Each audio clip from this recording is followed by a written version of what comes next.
One of the biggest challenges that people face today is the ability to postpone their prize.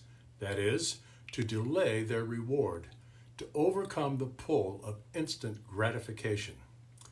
The problem is especially acute because so much of what is available today is designed to be compelling, even addictive.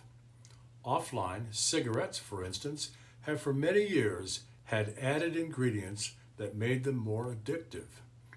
While doing some research in graduate school, I came across an interesting fact. It takes 5 years to give up smoking, and the pull on that 5th anniversary can be just as strong as it was on the first day. In fact, giving up smoking is harder than breaking a heroin habit. For many people, alcohol is a big problem. It's easy to say, for instance, that you could give it up any day, but the proof is when you do. And if you say that but keep on drinking, then you have to wonder who's fooling who. And gambling, as nations have made it legal to bet on everything from sports to the likelihood of a white Christmas in London, the industry has grown to more than $230 billion. Casinos are the perfect storm of addictive behaviors: smoking, drinking, and gambling, all in the same place. The problem with delaying gratification, however, isn't limited to smoking, drinking, gambling, or even bypassing the bakery aisle in your local supermarket. The opportunities to shop online are almost infinite. When you hand over your credit card details, it's easy to lose track of what you spend. Events such as Black Friday, sales for members, post-Christmas sales, etc., compel you to buy. And it's not just shopping. Social media claims a big chunk of our time with infinite scrolling. Infinite scrolling promises your brain a lot of dopamine, the feel-good chemical that compels you to come back for more. Every time you click a link to see what a story is about, or because your curiosity has been piqued, you get a little shot of it. Marketers and manufacturers and tech-savvy people, it seems, have conspired to distract you from what you want to do. They seem determined, one way or another, to distract you from anything but them. They want your time, your attention, and your money. They don't want you to make an informed, deliberate choice. Instead, they want you to act impulsively, to take the action that they want you to take because you feel compelled to do so, to stop what you're doing and to consume what they offer. One of the problems that comes with all this is that you have come to expect a prize or reward immediately after taking some action, and you've been programmed to believe that this is normal, that this is the way things should be. For instance, how long do you wait for a web page to load before clicking away? In 2008, there was evidence that business performance suffered if it took more than 5 seconds. For a long time, Google's target was 1/2 second. As internet speeds increase, more information is pumped online. Nowadays, people become frustrated if they have to wait for more than 1 second. The website builder expert says that a 2-second delay causes a bounce rate of 9%, and after just 3 seconds, it goes up to 40%. How long is 3 seconds? 0, 1, 2, 3. And 40% of people click away. Boredom is also a problem. When you're bored, you might reach for something to eat, even if you're not hungry. You can get cravings when you're not doing anything.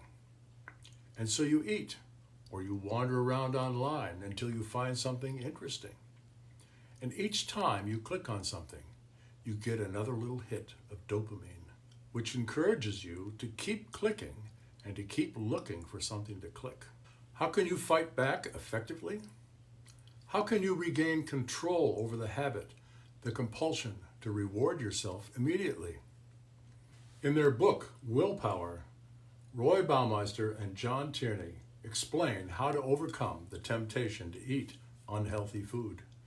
They suggest that instead of telling yourself that you won't have it at all, that you tell yourself you'll have it later.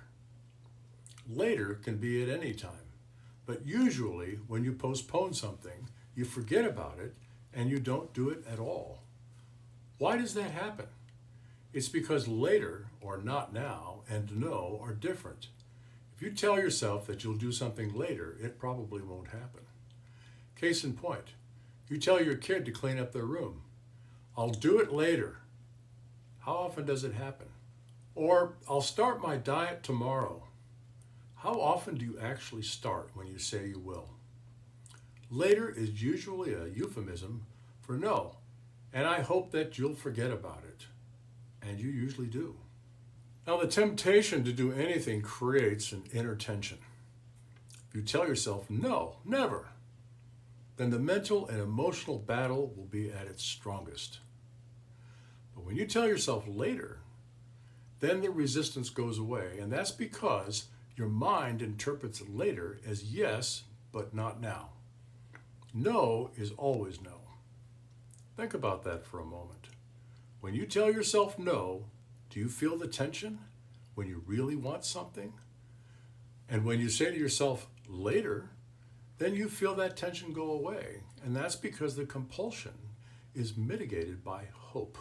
So the way to defeat the temptation to obtain your prize or reward now is to tell yourself that you'll do it later. For instance, if you struggle with something that distracts you, rather than tell yourself that you won't do it at all, instead tell yourself that you'll do it after work. After work is later. I've explained this in more detail in another video, which will appear in the end card to this one. Now here's the thing that I want you to get from this video. It's that your reward can be the thing that's distracting you right now. That is, your desire for a reward. That dopamine hit distracts you from what you're trying to do. Suppose it's a nice day and you want to go outside and read a book rather than sit at your computer in a corner of a room and do your work. You thought about taking your computer outside, but it's too fiddly to put the computer in your lap and then try to balance your materials next to it. But you still feel compelled to go outside. The harder you try to resist the temptation to do so, the worse it gets. You find you just can't concentrate. What do? You tell yourself that that thing, going outside, is your reward for completing your work or for finishing the day. In other words, you make the distraction a reward. You're still using the later strategy to fight off the compulsion to reward yourself now, but you're using the thing that distracts you as the reward, the prize you'll get for waiting. Now, when you do that, then you defeat the power, the pull, the desire for an instant reward that it has over you. It has power over you because you want to do it more than you want to do anything else, such as your work. You know that you can't do both simultaneously, and you can't do what you prefer because you'd feel guilty for not working on whatever the other thing is. But if you tell yourself that you deserve what you want, and that it's a reward for doing whatever it is that you're trying to do, then that will satisfy your psyche. The tension will go away, and you'll be able to accomplish the thing that you set out to do in the first place. And that's because now you can see a direct connection between what you should do and what you'll get as a result. Quite often, it's difficult to know how to reward yourself for doing good work, for doing what you know you need to do. This is one way to do that. By using the thing that's distracting you as a reward, and by delaying it simply by telling yourself that you'll do it later.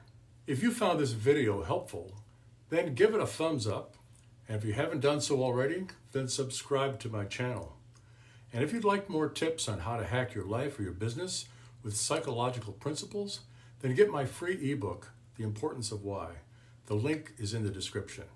I'm Dr. Bruce Hoag.